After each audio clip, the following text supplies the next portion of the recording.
what constitutes the as far as practicable? Well, all the banks were not in the same circumstances when they were shut down. And I'm aware that there are some criminal prosecutions with misuse of funds and so on and so forth. And that's why I don't want to treat it uniformly. And I said, as far as practicable, those that were unjustly withdrawn, can be restored.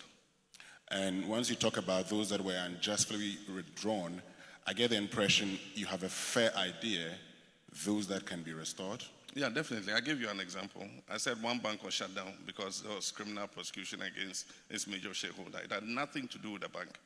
And there might be other such cases. And so we need to look at all of them and see whether the withdrawal was just or it wasn't. And the point even is, if you wanted to apply the current reserve position with this debt exchange, are you going to shut down the existing banks? The existing banks have been weakened by this debt exchange. If you apply that same principle, you apply to the indigenous banks, you probably will withdraw the licenses of some existing banks. But government is willing to assist to build those banks back. And the question I ask was, why could we not have done the same with indigenous investments in our banking sector? Today, most of those banks belong to Ghanaians. And today, the banks that are wholly owned by Ghanaians in the financial sector are few. Most of the banks are the big multinational foreign banks.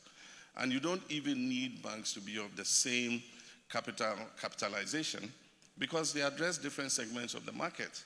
You don't want everybody to be a 400 million Ghana cedi bank that makes big credits to big business. You have small traders who rely on banks like Undum's Bank, GN Bank. I've traveled around this country. Every single district you go, every single community you go, you see that small brick and tile GN Bank.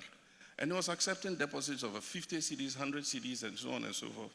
And that created a network for private credit to the lowest of the low in our countries, in the rural areas.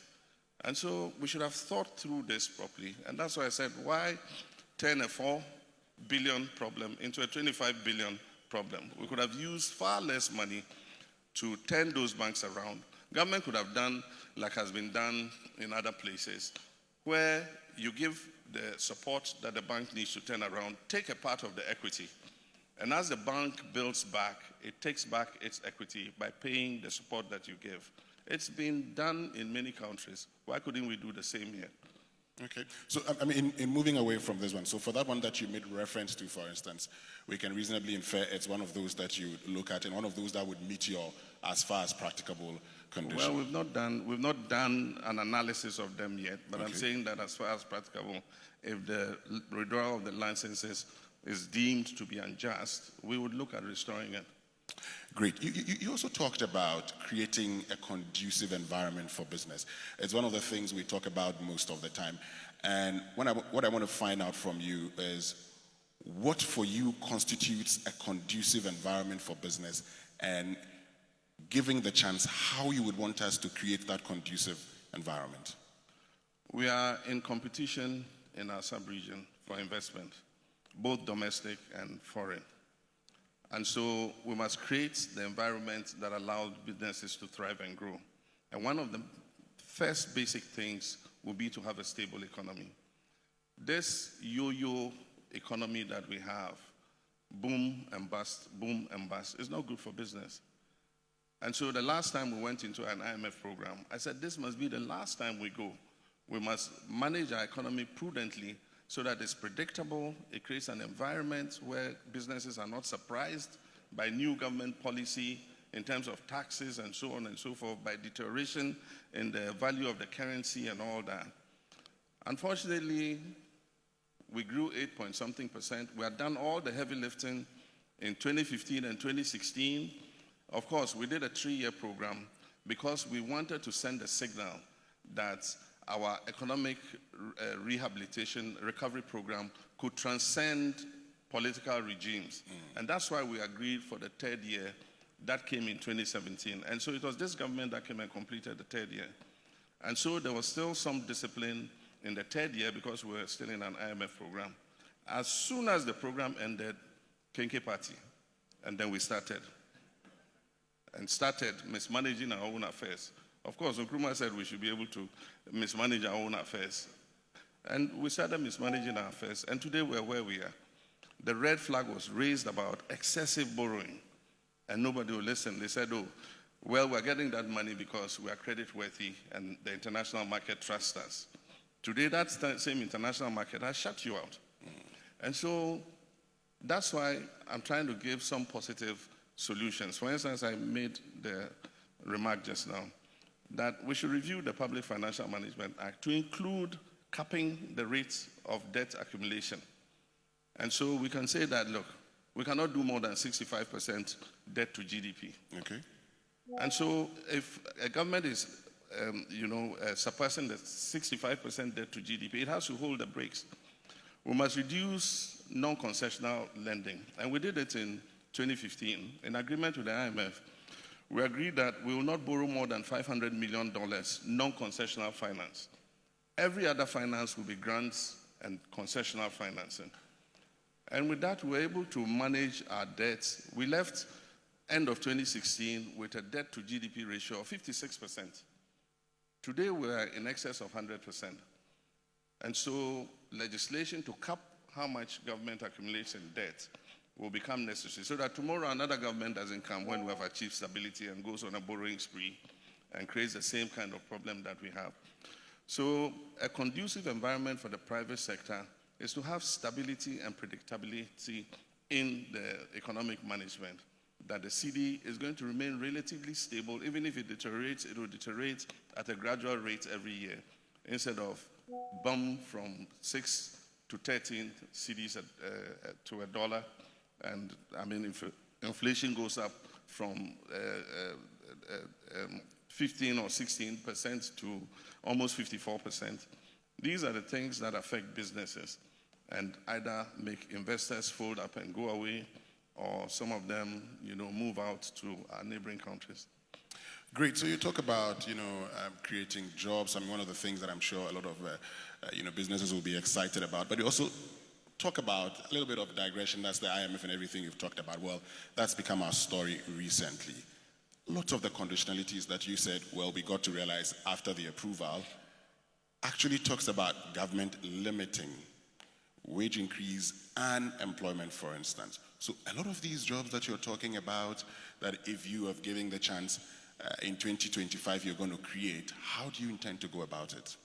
Yeah, so like I was saying, we should, before we went into an IMF program, have put our house in order.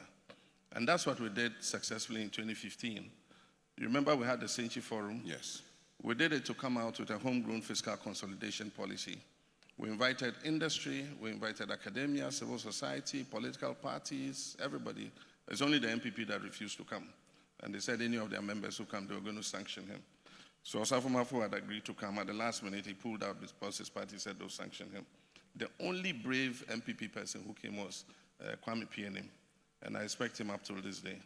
But we had a wonderful conversation. PV Obeng of blessed memory and a small team were made to synthesize the whole Century Forum discussion. And so they came with the Century Report. And the Century Report became our homegrown fiscal consolidation policy. So at the time I took the decision, in consultation with our economic management team, to go to the IMF, we had our document ready. We knew what we wanted to do ourselves.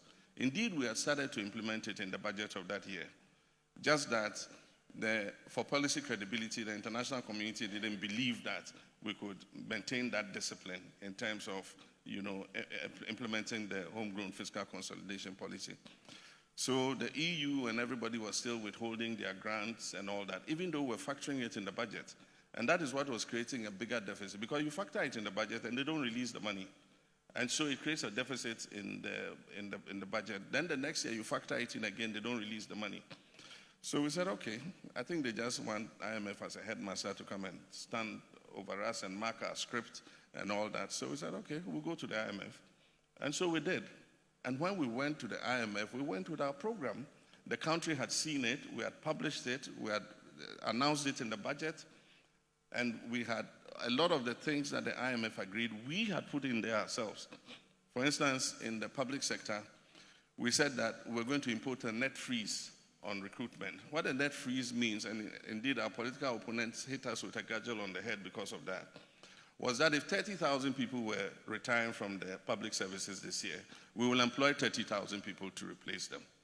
The only sectors that were exempt were education and health, where we're going to employ based on the needs and capacities in the sector. But every other public sector was going to be a net freeze. Now I've seen the parts of the agreement. It says 0.5% increase in the public sector. So there's going to be a restriction in how much government can employ in the public sector. And so the unbridled recruitment of people day in and day out is going to be constrained for the next 3 years. And that is what brings the private sector in. Okay. Because if there's going to be employment and recruitment, it's the private sector that must absorb them. But I mean, if you look at the difficulty the private sector is going through itself, in terms of the new taxes we've imposed, high utility bills, it's also going to constrict their ability to be able to absorb the excess, labor that is in the market. And so that is what we need to put our minds to. And that is the conversation I'm asking that government should have. And government should have had before going into the IMF. Any special policies you propose around this time to enable the private sector to absorb these persons? Well, there's a time we should have been given tax breaks to stimulate private sector, but we're rather increasing the burden of taxes on the private sector. And that's why I was asking, what happened to the famous taxation to production mantra that was touted? That never happened. Today they're paying more taxes than they've ever paid in their history. But I do think that if the economy stabilizes too, it will improve the business environment. It will bring back some of the investors who have left, some of those who have left to neighboring countries. We should be able to attract them. We should go out of our way on investment drives to bring some of the labor-intensive, light manufacturing jobs to Ghana. As I think it was the IFC man said, in Asia and other places, population is becoming an issue. Labor issues are going to come because they are having fewer children. And the part is they are growing their economies to the higher end of production.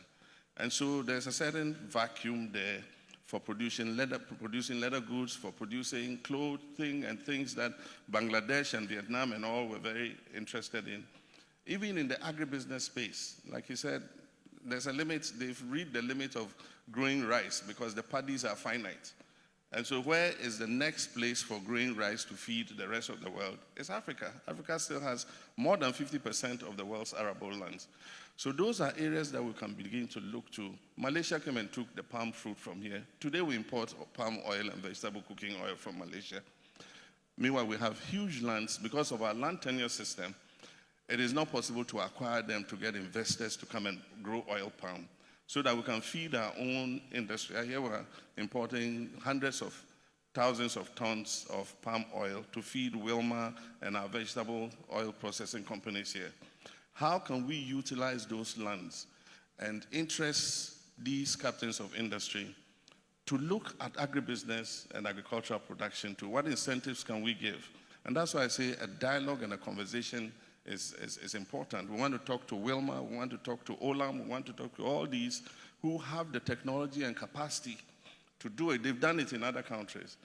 What incentives do they want government to give them? Okay. In order that they help us with cotton production in the north, that will bring extra incomes to poor northern families. How do they help us to grow the palm oil that they use for their industry? These are all things that we can have a conversation about. Finally, you haven't talked about those taxes. Is it my understanding that if given the chance, you would reverse these taxes or you actually scrap them? Or you would reduce them? What would you do? Well, you're not going to be able to do it as long as you remain in the IMF program. Once they sign on the dotted line and commit to those taxes, a new government that comes in 2025 is not going to be able to renege on those taxes. But it's a 3-year program from what I understand. So 1.5 years of that program is going to be part of the term of this government. And then it means that in the term of a new government, 1.5 years of that term would also be under the IMF. And so whatever they've appended their signature to is going to affect, a new government that comes in. It's only after 1.5 years, when Ghana has graduated out, that you can look at those taxes and gain and say, look, we can give some relief to the industry in this regard, because our revenues are doing better, production is picking up, the economy is more stable. And so these are things that you can review, after the program has ended. But for now, we've locked ourselves in. Well, our time is also up. Thank you very, very much, Mr. John Mahama.